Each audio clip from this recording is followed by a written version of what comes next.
Bueno, señores, aquí tenemos al presidente de la Cámara de Representantes, Mike Johnson, que va a hablar de diferentes cosas sobre los logros que ha estado teniendo este Congreso 119 en sus primeros 100 días.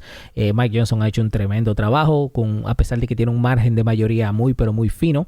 Han pasado unos cuantos proyectos de ley y obviamente están trabajando aquella ley presupuestaria, el Big Beautiful Bill del cual habla tanto el presidente Trump, que es solamente una pieza importante para su plan avance económico en general. Así que escuchemos esta entrevista muy importante y sepamos cuál es el estado desde el Congreso. Así que comencemos y vamos a comentar un poquito al final.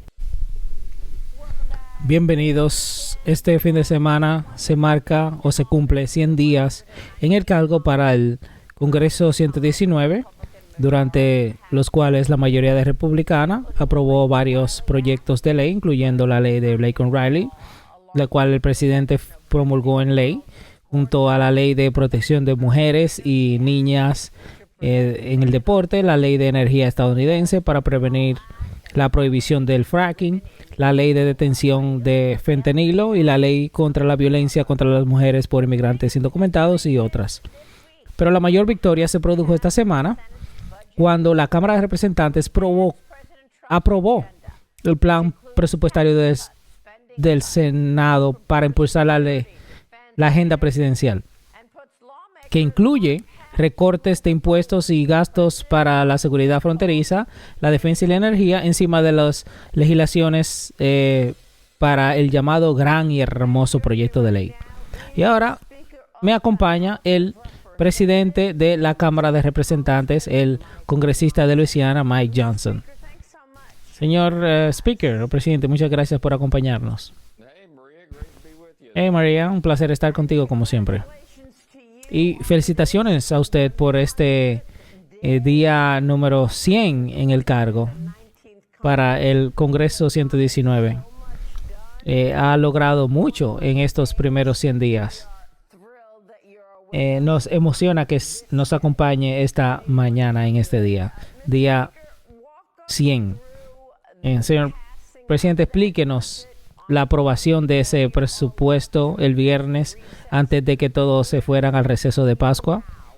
¿A dónde nos deja eso?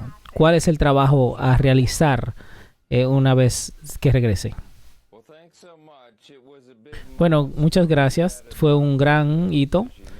Hemos tenido varios de esos, como usted mencionó. Este es nuestro día 100 del Congreso 119 y hemos estado muy ocupados cumpliendo las promesas que hicimos al pueblo estadounidense para ayudar a que el presidente Trump haga a Estados Unidos más fuerte y seguro y próspero. Aprobar esa resolución presupuestaria fue un gran hito. Realmente lo fue, María, porque lo que nos permite es que nos acerquemos a un paso más al gran y hermoso proyecto de ley que el presidente y yo continuamos hablando. Y en este proyecto de ley vamos a consolidar muchas de las promesas que hicimos en la campaña electoral y cumpliremos muchos de los requisitos de la agenda del presidente para Estados Unidos primero. Y, como ustedes saben, asegurar la frontera y asegurarnos de que tengamos los recursos necesarios para hacerlo de manera permanente. Vamos a reactivar la economía al restablecer el dominio energético estadounidense y por supuesto tendremos muchas reformas regulatorias y la reducción de la burocracia, y no menos importante, la gran prioridad es garantizar que el pueblo estadounidense no experimente el mayor aumento de impuestos de su vida a finales de este año, que es lo que sucedería si el Congreso no cumple su misión. Ahora, 2 republicanos votaron en contra de la legislación y votaron con los demócratas porque consideraron que no había suficientes recortes de gastos en esta legislación. Sí, ha habido mucha negociación deliberada, mucho trabajo arduo durante más de un año para llegar a este punto. Comenzamos este proceso en marzo el año pasado. Esperábamos y creíamos que tendríamos un gobierno unificado, que llegaríamos a este momento de increíble oportunidad, y es que tendríamos alineación que ganaríamos la Casa Blanca, el Senado y la Cámara de Representantes y que podríamos participar en este proceso. Y la belleza de el proceso de reconciliación radica porque es el único mecanismo que permite sortear la necesidad de 60 votos en el Senado, y eso es importante porque solo tenemos 53 republicanos. Pero tenemos que alinear a los republicanos del Senado y de la Cámara de Representantes, prácticamente todos, para que asegurarnos de que debemos extender los recortes de impuestos, pero que también tenemos que pagarlos, porque todos sabemos que la deuda nacional es probablemente la mayor amenaza para nuestra seguridad nacional en este momento. Sabiendo que el 76% del gasto se destina al gasto obligatorio de Seguro Social, Medicare, Medicaid, ¿dónde están las recompensas? Bueno, mira, aquí está la clave para todo esto, y el presidente lo ha sido absolutamente claro muchas veces, en muchas ocasiones, al igual que nosotros, que protegeremos al Medicare, Seguro Social y Medicaid para quienes legalmente son beneficiarios de esos programas. Hay muchos estadounidenses que dependen de esos programas y debemos asegurarnos de que estén protegidos. Esa es una gran prioridad de la Casa Blanca y de los republicanos en el Congreso. Al mismo tiempo, debemos erradicar el fraude, el despilfarro y el abuso. Debemos eliminar, por ejemplo, a personas que reciben Medicaid que no son elegibles para tenerlo. Son jóvenes con cuerpo saludable, no deberían estar en ese programa. Y cuando hay personas en un programa que está agotando los recursos, lo que hace es que le quita a quienes más lo necesitan y deberían recibirlo. Estamos hablando de madres jóvenes solteras que están pasando por una situación desfavorable en este momento, personas con discapacidades reales, personas mayores, y debemos proteger y preservar ese programa, así que vamos a preservar su integridad en ese proceso. Tenemos muchas categorías de áreas donde el gobierno es demasiado grande y hace demasiadas cosas, y los esfuerzos de DOGE y otros han resaltado eso para el pueblo estadounidense. En este proceso que verán a 11 comités de jurisdicción diferentes en toda la Cámara trabajando, miembros trabajando mano a mano, tratando de eliminar esas ineficiencias, y haremos que el gobierno funcione mejor para las personas con esta legislación, además de cumplir todos los requisitos que mencioné anteriormente. Así que podría ser la legislación más importante que el Congreso jamás haya hecho en muchas décadas, y posiblemente una de las más importantes de toda su historia. Cuando regreses, los comités se pondrán a trabajar para identificar de forma quirúrgica esos recortes para entregar ese proyecto de ley al presidente. Sigue contando con que puedan aprobar para final de mayo. Sí, el tiempo es crítico, María, por todas las razones que usted sabe y ha mencionado en su programa todo el tiempo. Y sabemos, debemos mostrar esta estabilidad a los mercados, debemos enviar un mensaje al mercado de bonos, a los inversores, a nuestros aliados en todo el mundo y a nuestros enemigos también, de que Estados Unidos se encuentra en una posición fiscal sólida.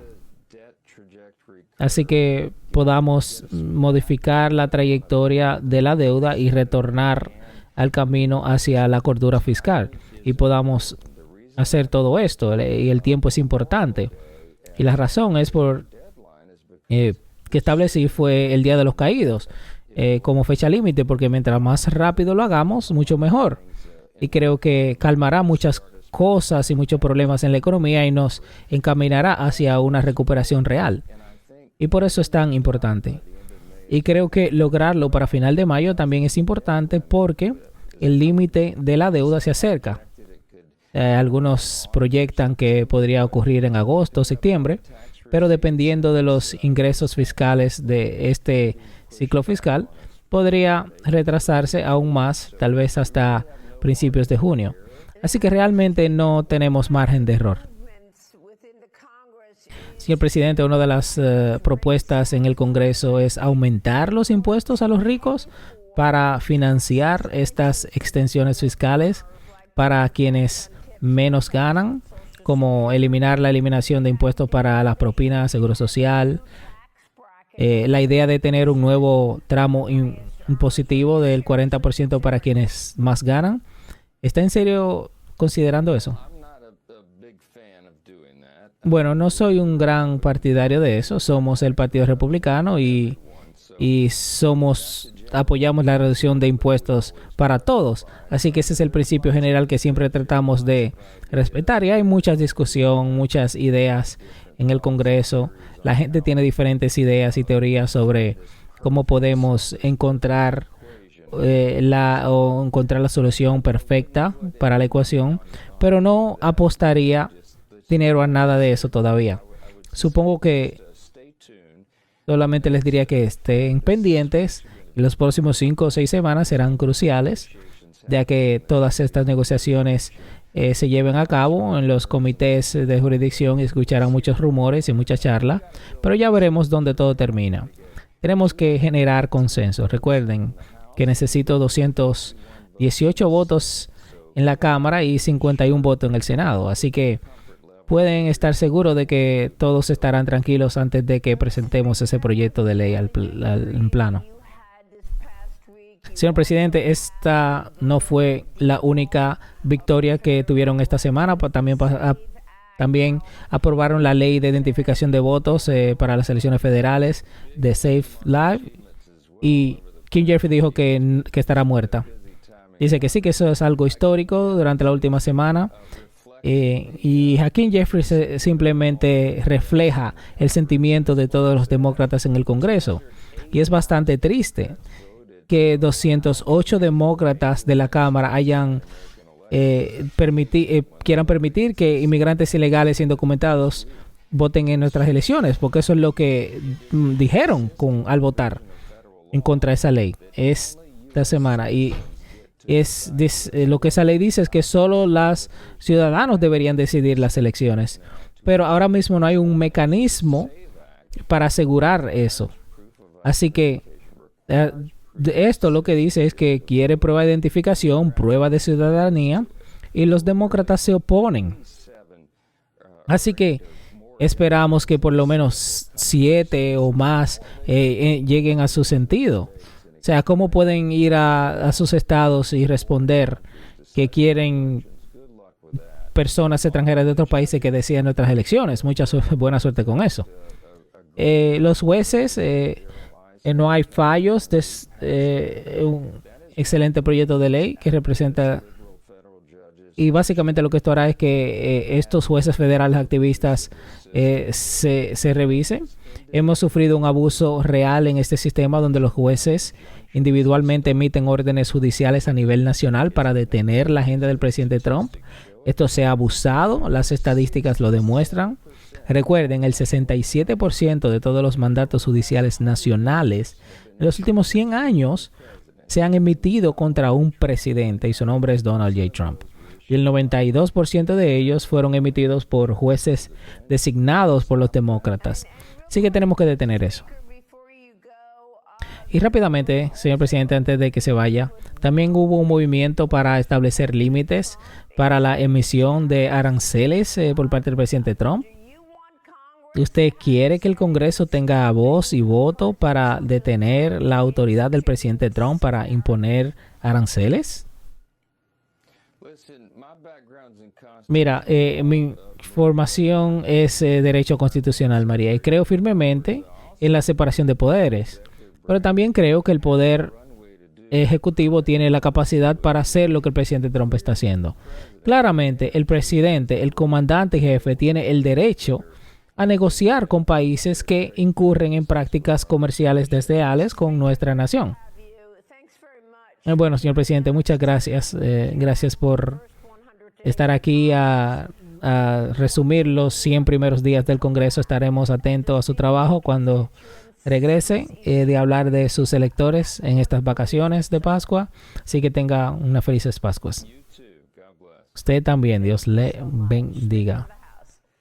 Bueno, ahí lo tienen, señoras y señores. El proyecto de ley de Donald Trump continúa avanzando. Esa es otra cosa, ¿verdad? El proyecto de ley que pasó la Cámara de Representantes ahora tiene que pasar en el Senado, que como ustedes saben hemos estado hablando de eso. Esa ley que requiere que las personas demuestren ciudadanía, ¿verdad? Que es asegurarnos de que personas que no sean ciudadanos voten, no es, ¿verdad? No se les permita votar en las elecciones, es sentido común, recuerden. Cada estado tiene la capacidad de poner sus propias leyes electorales, por eso ustedes notan que hay estados que son más eficientes que otros contando los votos, particularmente en elecciones grandes como las presidenciales. Ustedes recuerdan que, por ejemplo, en Florida, luego de a las 10, 11 de la noche ya se sabe realmente quién gana el estado de Florida. Son extremadamente muy eficientes. Mientras que California dura literalmente semanas para contar sus votos, cuando realmente tienen una población equivalente. O sea que no es que son tantas personas que tienen que durar tanto. Igualmente Nueva York duran para siempre. Y todo eso abre la puerta a un montón de cosas. Y si se fijan, muchos de estos estados que duran para siempre, que tienen prácticas media extrañas para contar los votos y las elecciones, también son estados azules y también no se permite mostrar identificación. Es ilegal para los trabajadores del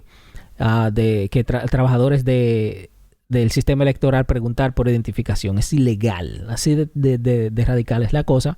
Pero con esta ley, si se vuelve ley federal, obviamente la ley federal está por encima de la ley estatal, y si se vuelve una ley federal de que haya un sistema unánime o coherente para las elecciones nacionales, yo creo que sería genial.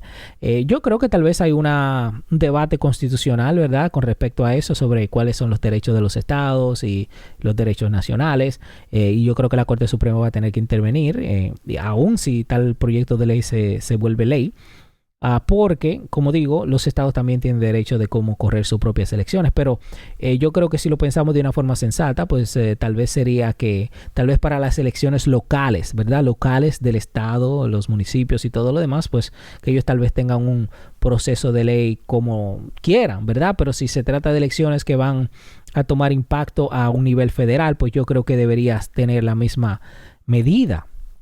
Particularmente cuando se trata de elecciones presidenciales, ¿verdad? Sí, porque no estamos hablando de consecuencia para un solo estado, a diferencia de lo que viene siendo elecciones para un municipio, un condado de un estado. Ahí sí, creo que cada cual puede tener sus leyes electoral como quieran, pero si se trata de elecciones nacionales para una presidencia, pues yo pienso que todos los estados deberían tener el mismo proceso, porque se está escogiendo una sola persona. Y recuerden, para elecciones presidenciales en particular, es la única persona que se escoge a nivel nacional, ¿verdad?